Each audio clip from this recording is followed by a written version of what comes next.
G'day YouTube, welcome to Drop Bear Moto. My name's Richard. Ton of fun in store today. 2025 Indian Motorcycle Range has landed and the bikes are actually here at Indian Motorcycles of Palm Bay. They've been good enough to give me a first ride on these motorcycles. We're going to spread this out over a couple of videos. Third and final video is the Sport Chief RT. New bags, new Bluetooth speaker, couple of other pieces. Is that enough to justify a whole new model? Let's check it out.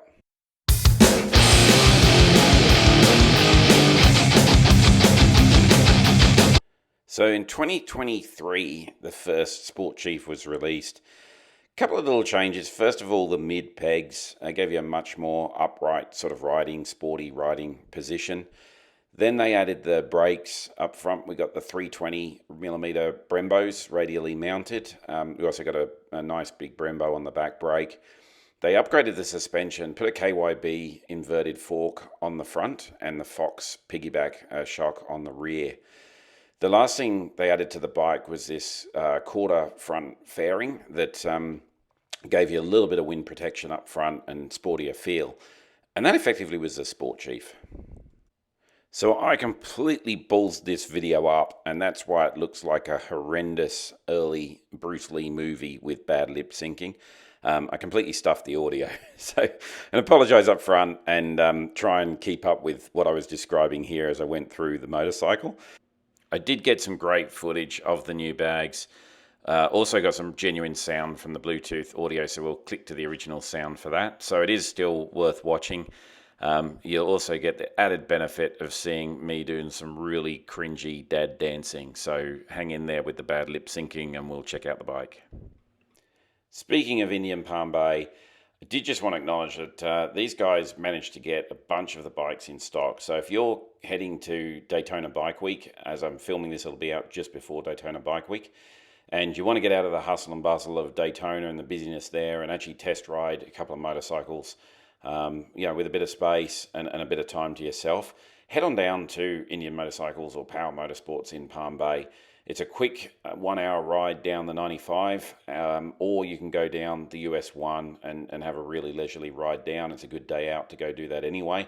Stop off at a few eateries on the way, check out the scenery, and head down and see these guys. Great bunch of people. We've bought bikes from them. We service our bikes there. They definitely didn't pay me anything to do this video, just lent me the bikes, so I wouldn't recommend them if I didn't believe in them.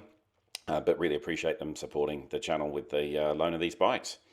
I've got to just quickly say, I'm checking out how I've fixed this sound as I make this, and some of this actually syncs up pretty well, so it might not be as bad as I thought, which won't make for too bad to watch, but yeah, I'm really sorry about the sound on this one, guys.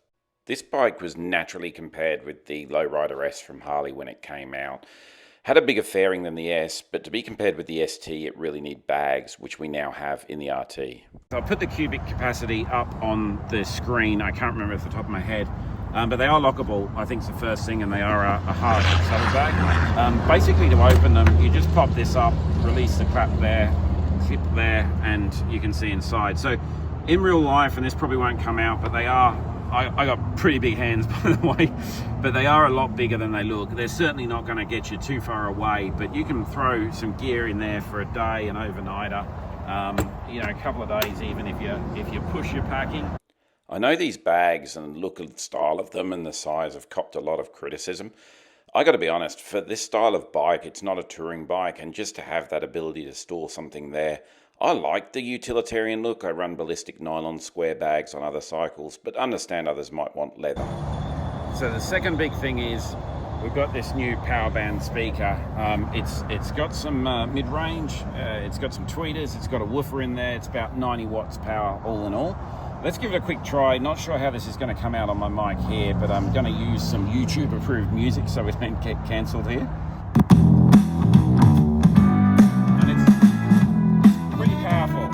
Be able to hear me now.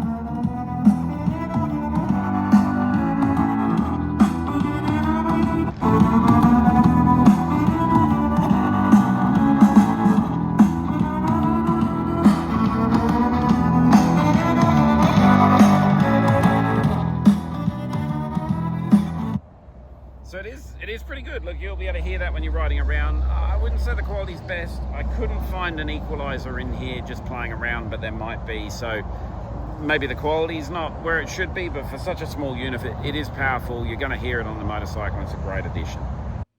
The RT does give us a couple of other features as well, and we have this new step-up dual seat. So it comes with the passenger pegs as well this time. The original Sport Chief was just a solo seat. You can see this one though, it's a lot more comfortable than the solo seat.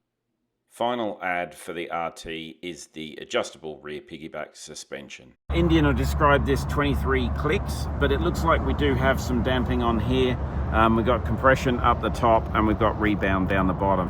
That's a really good addition to the Sport Chief RT.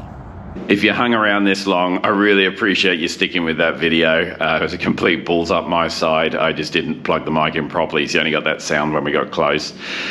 Final thoughts on the RT. Look, those are, in my mind, they're good ads. It's about $2,500 more than the standard Sport Chief. So certainly if you want to ride 2-up, I definitely think it's worth getting. I think it improves it. To me, it's not worth a new model. It really is just a pack on the Sport Chief, which I guess you could look at it that way. You're getting the RT pack on the Sport Chief. They're worthy additions. The music for me is neither here nor there, but it's a pretty good unit and you can retrofit it to the other Chiefs, I believe. But certainly those bags, I think, are a handy addition to the motorcycle. Mrs. DBM did take the motorcycle for a ride. She owns a Chief bobber and certainly said, yeah, look, the Sport Chief we've both ridden before, and it does give you that stand-up assertive riding style. The only thing I find is that the ground clearance is pretty low on it, so I was scraping pegs wherever I went, and I certainly think the bike could benefit from the suspension just coming up a little bit to give you a better lean angle on that ride.